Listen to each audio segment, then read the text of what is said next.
I heard the President's address. I sat there with Kharge ji and I listened to it. And I must say, I struggled through the President's address to maintain my attention on what was being said, because I had heard pretty much the same President's address the last time and the time before that and the time before that. And it was the same laundry list of things that the government has done. We have done this, we have done this, we have done this, 50 or 100 things that the government has done. And so while I was sitting there, I was thinking, okay, I am being critical about what is being said. And I am saying that this is not the type of President's address that should be delivered. Well, the question came to my mind, what type of address would an India Gathbandhan government deliver? How would that address be different than the address we heard? Because it's no point me saying that it is a laundry list and then not providing an alternative idea. And so today I would like to lay out some dimensions of what an alternative address would look like, what the India Gathbandhan would probably focus on, and where we would lay emphasis. The future of this country is going to be decided by the young men and women of this country, the youth of this country. So I think anything we say has to be addressed to them, has to be spoken to them. The first thing in front of us, and this is something I'm sure the Prime Minister would accept and pretty much everybody in this room will accept, is that even though we have grown fast, we are growing slightly slower now, but we are still growing. A universal problem that we have faced is that we have not been able to tackle the problem of unemployment. No, neither the UPA government nor today's NDA government has given a clear-cut answer to the youth of India about employment. I don't think anybody in this room will disagree with me. I'll give a little statistic for the Prime Minister. The Prime Minister, something I would agree with directionally. The Prime Minister proposed the Make in India program. I think a good idea. We saw the statues, we saw the functions, we saw the so-called investment, and the result is right in front of me.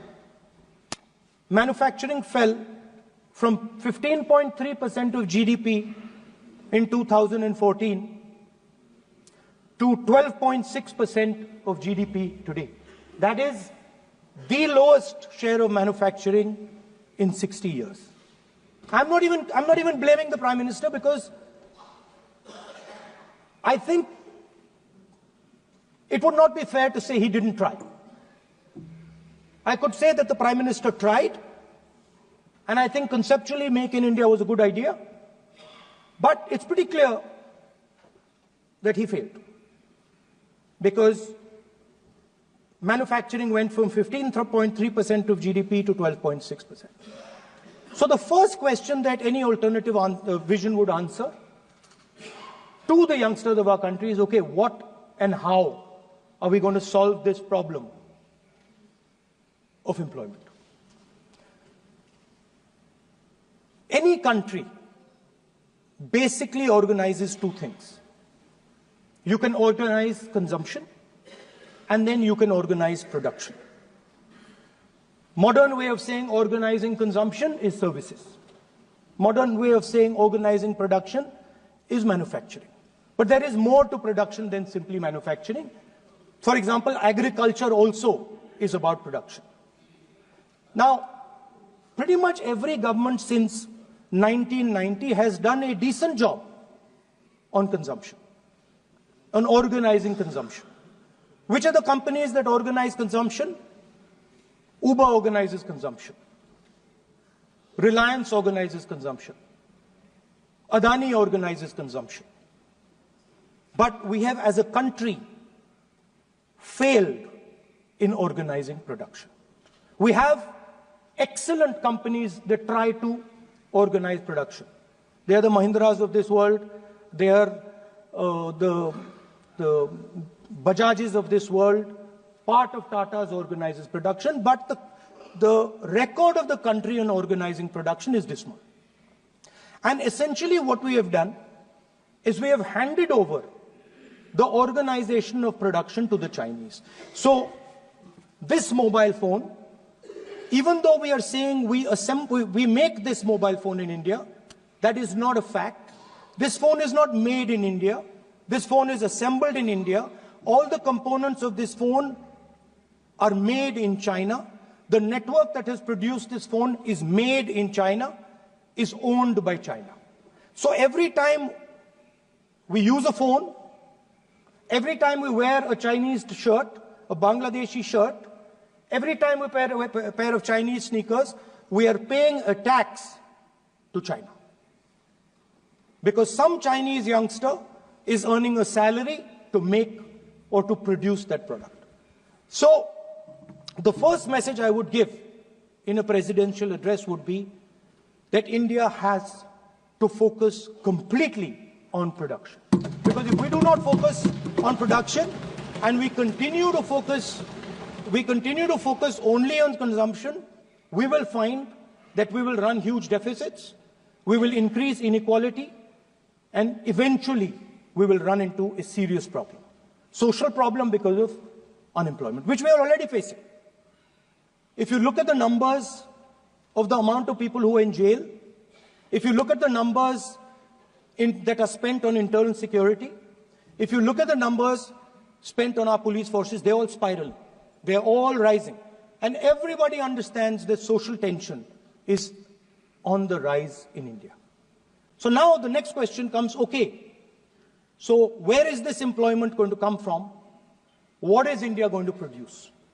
And for that, I'd like to tell all the youngsters of this country that there is a revolution taking place, an exciting revolution. The world is transforming completely. And the change that is taking place, at the heart of the change that is taking place, we are moving from the world of the internal combustion engine to the world of the electric motor. We are moving from petrol to batteries. We are moving wind, solar, potentially nuclear energy. So our entire way of moving is changing. And this is going to change every single thing. It is going to change warfare. It is going to change medical treatment. It is going to change education. It is going to change how we eat. It is going to change every single thing. Now, the last time there was a revolution called the computer revolution, the government of India had a clear focus. We looked at that revolution. It was the Congress government. We looked at the revolution and we decided clearly that we are going to focus on the development of software. And we rode the wave of that revolution. And today you can see the result. I remember people laughing. I remember people laughing when the computer was being talked about. You mentioned Mr. Vajpayee. I respect Mr. Vajpayee, but Mr. Vajpayee gave a speech saying that computers are of no consequence to India. So, what is important when there is a revolution? What is important is that you understand what are the drivers of that revolution and where exactly do you need to focus, where exactly do you need to sit in that revolution. I said that this revolution is going to change everything. And I want the youngsters in this country to think about it. There is a war going on in Ukraine. The war in Ukraine is actually a war between the internal combustion engine and the motor, the electric motor. The electric motor is inside the drone, the engine is inside the tank. And if you look at what is going on in Ukraine, the tanks are dying by the thousands. And small little drones with electric motors, small batteries, not much bigger than that, are destroying the entire tank artillery infrastructure of both Ukraine and Russia. So the drone is the electric motor. The drone is the battery. The drone also needs to see. So the drone is a camera. In the same way, electric cars, the electric car is a motor. The electric car is batteries. The electric car is cameras. Robots are exactly the same thing. Robots are electric motors, multiple electric motors with cameras, with batteries. And this is what the revolution is going to look like. So there are basically 4 technologies that are driving this entire change in mobility. Electric motors, batteries, optics, and then on top of that, you can apply AI. Now people, I want to tell the youngsters of this country, people talk about AI. But it's important to understand that AI on its own is absolutely meaningless. Because AI operates on top of data. Without data, AI means nothing. And if we look at data today, there is one thing which is very clear. Every single piece of data that comes out of the production system in the world, the data that was used to make this phone, the data that is used to make electric cars, the data that is used to make basically all electronics on the planet today is owned by China. And the consumption data is owned by the United States. In China, the consumption data is owned by China, but in India, companies like Google, companies like Facebook, companies like Instagram, X, they own our consumption data. So if India wants to talk about AI, it has to first answer the question, what data is going to power that AI? And the answer today is India does not have that data. Neither does India have production data, neither does India have consumption data. We have handed our consumption data to the big American companies, and the production data we don't have anyway. So what would that vision look like? The first thing, we would start getting youngsters excited about this revolution. We would start to introduce the idea of a completely new way of moving, a complete revolution in how things move. We would start teaching our children in schools about batteries, about electric motors, about how these things combine, about how drones, robots, electric cars are structured, how they will work together. And most important, we have to start building a production network so that we can get access to production data. Now, what would we focus on? We would not give you a laundry list.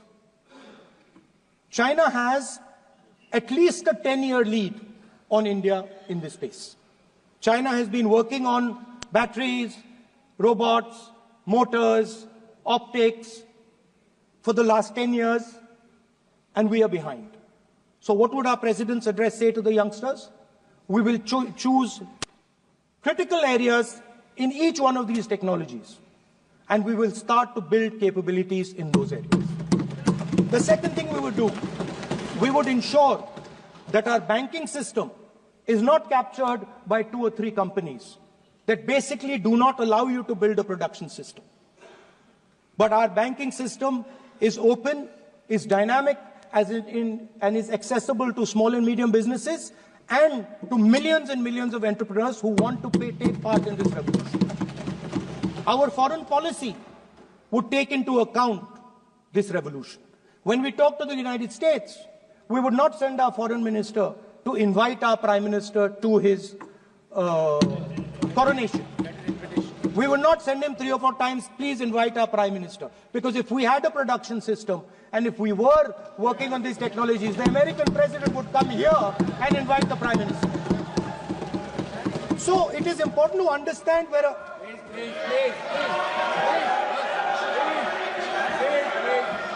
So I'm sorry that disturbed you, that question. I apologize for disturbing your peace of mind. It's okay. I've apologized. I've apologized for disturbing your peace of mind. I'm sorry. So we would start by telling our young men and women that they have to be at the forefront of this revolution. We cannot afford that the Chinese are at the forefront of this revolution. Number one. Number two, we will ensure that the absolute best experts on these technologies would talk to our students, would talk to our youngsters and guide them on what a future, on what these future technologies are going to do. We would make them partners in this revolution. Now, we talk about defense. And today, we have the Chinese. And the Prime Minister has denied it. And the army has contradicted the Prime Minister. It's true. The Prime Minister has denied it. The Prime Minister has denied it, and the army has disagreed with the Prime Minister that China is sitting on 4,000 square kilometers of our land, of our territory. The Prime Minister has denied that Chinese forces are inside our territory, but for some reason, our army keeps talking to the Chinese about their entry into our territory, and our Chief of Army Staff has said that the Chinese are inside our territory. This is a fact. This is not invention, this is a fact. Now, but the reason China is inside our territory is important. Because people think that wars are fought between armies and their weapons. But the fact of the matter is that wars are fought by industrial systems. The fact of the matter is that China has an industrial system that is far stronger, far bigger than our industrial system. And that is why they have the guts to come inside this country. The reason China is sitting inside this country is because Make in India has failed. The reason China is sitting inside this country is because India is refusing to produce. And I am worried that India is going to give up this revolution to the Chinese once again. The reason I made this reference is because everything is connected. If and when we fight a war with China, we will be fighting with Chinese electric motors, Chinese batteries, Chinese optics, and we will be buying Chinese motors, Chinese optics, Chinese batteries. It is a non-sustainable proposition. That is why for our security, for the future of our children, for the future of our country, we have to build a production system, and we cannot allow this revolution to go by. Yes. Now, the next step, we have a strategic partner called the United States. The partnership should focus on how India and the United States can work together to take advantage of this revolution. That is what the conversation should be on. Please understand that India is as important as the United States for the simple reason that they cannot build an industrial system without us. cannot build a production system without us. No matter what they say, the Americans simply cannot do what India can do because their cost structure is much, much, much more expensive than ours. We can build things that the Americans would never imagine. India can do that. So that would be the first part of a president's address. We would talk to the youngsters in India and say to them, we want you to be partners in this revolution. We want to change the Indian banking system so you can have access to it. And we believe in you, we trust in you, and we believe you can take on the Chinese. That's the first part. The second part would be about participation. We have done a caste census in Telangana.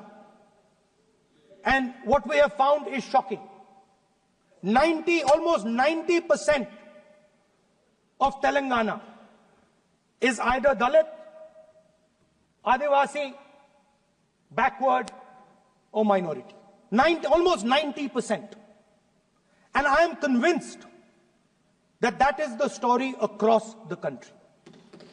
I am absolutely convinced that the OBC population of this country is not one less than 50%, possibly 55%.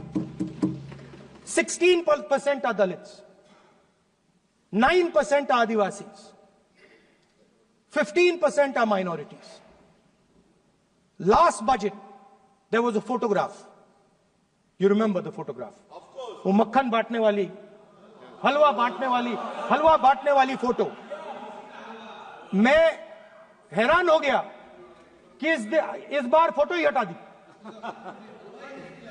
हलवा खिलाया मगर दिखाया नहीं किसको खिला रहे. तो at the center of any new development paradigm for this country, which runs parallel with the production paradigm I spoke of, which works together with the production paradigm I spoke of, is the participation of lower castes, OBCs, Dalits, Adivasis, in the wealth of this country. If we look at the largest corporates in this country, they're all owned. None of them are owned by OBCs. None of them are owned by Dalits. None of them are owned by tribals. If we look at the biggest media companies that support the Prime Minister, every day we see the Prime Minister's pleasant face, smiling face on these media. None of them are owned by OBCs. None of them are owned by Dalits. None of them are owned by Adivasis. This is the fact. So central to any new development paradigm is the architecture of a new paradigm. And that architecture of the new paradigm can only be built once the caste census is placed on this table. Because once the caste census is placed on the table, we will know exactly how much of this country's wealth, how much of this country's power, how many of this country's institutions are owned by 90% of this country. There are OBC MPs in the BJP. There are OBC MPs in the BJP. There are Dalit MPs in the BJP. There are Adivasi MPs in the BJP. Remember, you are OBCs, you have 50% of the population, and you have absolutely no power. I know that you're sitting there and you cannot even open your mouth. That is the truth of the country. Speaker sir, so the idea is, on one side, allow India and the Indian youngsters to participate in the coming mobility revolution. Allow them to participate in building robots, in building drones, in building electronic items, in building EVs. And on the other side, running parallel. So, parallel ideas. One idea, participate in the mobility revolution. Whether you're thinking of economy, weapons, production, healthcare, India should participate in this revolution. India should become the master of the electric motor, master of the battery, master of optics, and master of AI applied on top of that production system. Now imagine the power of AI when we apply it to the caste census. You imagine what we will do with AI and what we will do with the social revolution in this country when we start to apply AI on the data that we get from the caste census. So we are going to run a parallel track. On one side, participation, revolutionizing the participation of Dalits, OBCs, Adivasis in the ruling of this country, in the institutions of this country, in distribution of wealth of this country. And on the other side, parallel track, challenge the Chinese and participate in the revolution and defeat the Chinese in electric motors, batteries, solar panels, and wind. So that is the first two parts of any presidential election address that any India Gathbandhan leader would give you. The final, of course, we go back to the Constitution. This, our favorite, just like the production system is a weapon, just like Jati Jangarna is a weapon of transformation, this is what the entire architecture is built on. I remember before the elections, all of you were saying 400 par, and you were saying you would change this.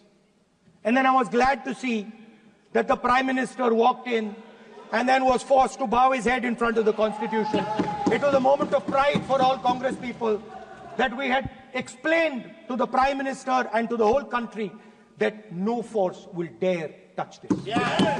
I know that the RSS has never accepted this. Mohan Bhagwatji has said that India didn't get independence in 1947. He has said that this constitution is meaningless. I know that that is at your heart. We will never let your dream come true. This constitution is going to rule India always. Now, एक minute sir Mohan Bhagwat आप ने नियम प्रक्रियाओं की पालन करें आपसे अपेक्षा सर मोहन भागवत जी ने स्टेटमेंट दिया मोहन भागवत का sir one second. We will authenticate. Speaker sir, We will authenticate. Speaker sir, Mohan Bhagwat ji made a statement saying that India did not receive independence in 1947. It received independence when the Ram Mandir was inaugurated. We will place that on the table. Now, sir, I would like to mention one small thing, but very important thing. Speaker sir, this constitution is supported by this constitution is supported by the vote of our people. Without the secure vote of the Indian people, this constitution means nothing. Now I want to bring to the notice of this House some data, some information about the Maharashtra election. Very simple stuff. Speaker sir, between the Lok Sabha election, which the India Alliance won, and the Vidhan Sabha election, the voting population of Himachal Pradesh was added to the voting roll of Maharashtra. Meaning the entire population of Himachal Pradesh was added to the voter rolls of Maharashtra. Please understand what I am saying. In Lok Sabha, the difference between Lok Sabha and Vidhan Sabha was the population of Himachal. The entire population. Almost 70 lakh new voters suddenly arrived between Lok Sabha and Vidhan Sabha.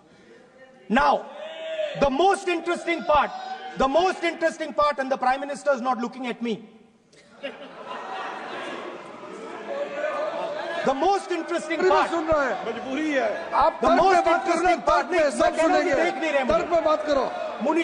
suddenly. The most interesting part is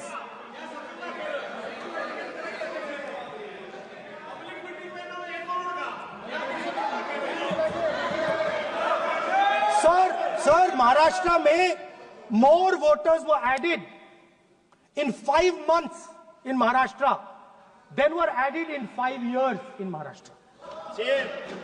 जितने 5 साल में add हुए उससे ज्यादा 5 महीने में add हुए, आखिरी 5 महीने में लोकसभा चुनाव के बाद। सर, एक बिल्डिंग है सर शिरडी में, एक बिल्डिंग में 7,000 नए वोटर एक बिल्डिंग में ऐड हुए सर। एक बिल्डिंग में 7,000 नए वोटर ऐड हुए सर। सर, मैं कोई आरोप नहीं लगा रहा हूं, मैं कोई आरोप नहीं लगा रहा हूं, मैं सिर्फ ये कह रहा हूं सर कि ये इसमें कुछ ना कुछ प्रॉब्लमैटिक है कि हिमाचल प्रदेश जितने बड़े वोटर्स लोकसभा के बाद जादू से आ जाते हैं। अब हम क्या कह रहे हैं, हमने इलेक्शन कमीशन से रिपीटेडली कहा है कि हम आरोप नहीं लगा रहे हैं, आप एक काम कीजिए, हमें लोकसभा की वोटर लिस्ट दे दीजिए, नेम एड्रेस और इलेक्ट्रॉनिकली दीजिए, और विधानसभा नहीं है। नहीं सर, नहीं नहीं नहीं नहीं नहीं नहीं स्पीकर सर, स्पीकर सर, वो सब वेबसाइट पे रहती है, सब जानते हैं, कभी भी कोई निकाल सकता है। स्पीकर सर, मैं समझा देता हूं sir. Speaker sir, speaker sir, वो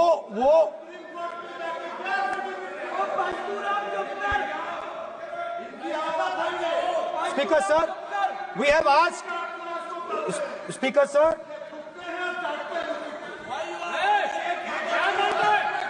speaker sir, we are asking this question, we are asking this, speaker sir, population of Himachal Pradesh, please, population of Himachal Pradesh has voted, extra has voted in Maharashtra.